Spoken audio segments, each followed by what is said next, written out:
I want to start with a simple thought experiment for the libertarians and classical liberals out there. Suppose that the harshest critics of the free market were right, and you were wrong, about the way in which free markets actually work.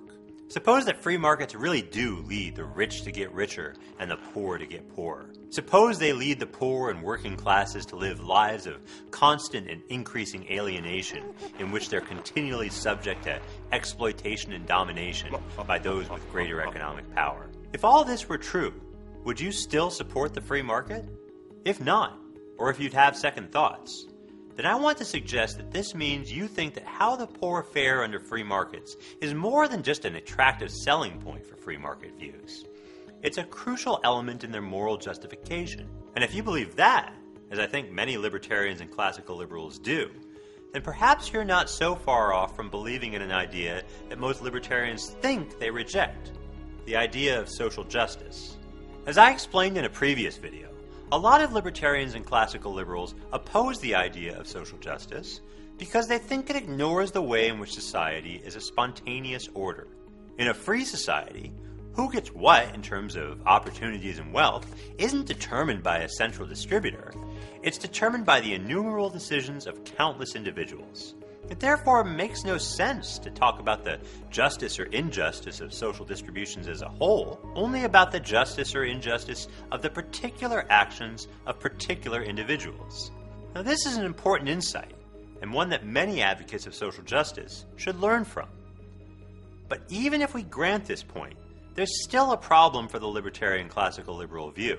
The problem is this: who ends up with what in terms of money, jobs, or opportunities isn't merely a product of the decentralized decisions of private individuals. It's also partly a function of the legal and social rules under which those individuals operate. Derek Jeter, for example, makes a lot of money playing baseball, but his wealth isn't just the inevitable result of his natural skill. It's the result of that skill combined with legal rules, defining and enforcing property rights, rules of contract, taxation, and so on.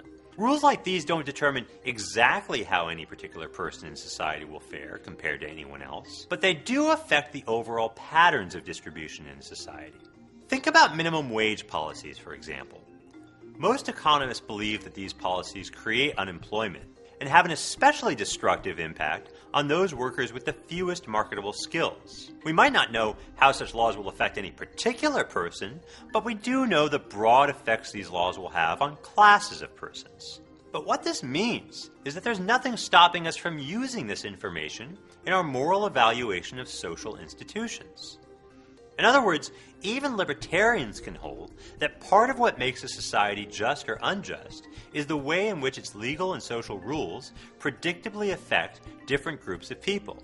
And this leads us to a surprising conclusion, because what this means is that there might be much less difference between a libertarian like Friedrich Hayek and a liberal egalitarian like John Rawls than you might have previously thought. In fact, I want to claim that libertarians can agree with Rawls's famous claim that a just society will be one whose rules tend to work to the maximum advantage of the least well-off classes. And in his famous book, The Constitution of Liberty, Hayek himself did agree with Rawls on just this very point. Hayek agreed with Rawls about the end at which social institutions should aim, the welfare of the least advantaged. He simply disagreed about the means Rawls thought would get us there. And this is an important point. We can embrace a theory of social justice without believing that the state has to do anything to try to directly promote the welfare of the least well-off, like funding welfare programs or medical care with tax revenues. A theory of social justice, as I've described it, tells us only what ends a set of legal rules ought to try to achieve. It doesn't tell us how to achieve those ends. Whether government programs designed to directly aid the poor are entailed by a theory of social justice, then, depends on whether those programs actually do help the poor, not just on whether we hope that they do. And a lot of evidence suggests that many programs that attempt to help the poor often hurt them in ways that are often difficult to predict.